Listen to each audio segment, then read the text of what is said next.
Thank you, Mr. President. Good morning, colleagues. March is Women's History Month all across the land.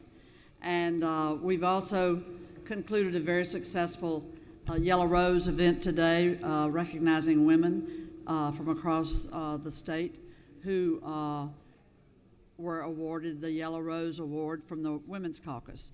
But I'm here on Women's History Month to honor and recognize a Georgian, Dr. Bernice Johnson Reagan. She's not only a trailblazer in music, but also an activist and a scholar. And her work has shaped the fabric of our history and culture. Dr. Reagan was born in 1942 in Albany, Georgia. She grew up in the segregated South, where she found both her voice and her purpose in the fight for justice.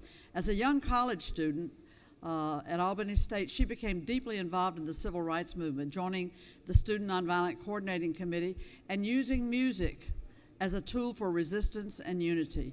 Dr. Reagan was a founding member of the Freedom Singers, the SNCC Freedom Singers, a group that traveled across the country singing songs of protest and hope, bringing people together in the struggle for equal rights and raising money for civil rights work in the Deep South. Dr. Reagan's work did not stop with the movement of the 1960s.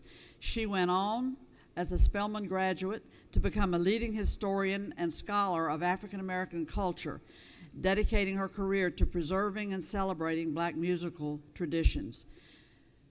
She founded in 1973 Sweet Honey in the Rock, an all-female African American a cappella group that blends gospel, spirituals, blues, and folk music with powerful messages of justice, resilience, and empowerment. For over 5 decades, this group, Sweet Honey in the Rock, has been a voice for change, inspiring audiences around the world. And Dr. Reagan's impact extends beyond music. She's a scholar, educator, and curator, a professor, and working with the Smithsonian Institute to document and preserve the legacy of Black musical traditions. Dr. Reagan's work reminds us music is not just art, it's history, it's resistance, and it's a force for progress. During National Women's Month, we celebrate women like Dr. Reagan, whose contributions have transformed not just one movement, but generations of movements for justice, equality, and cultural preservation. Her voice, both in song and in scholarship, has been a guiding light, and her legacy will continue to inspire us for years to come, although she passed away in 2024.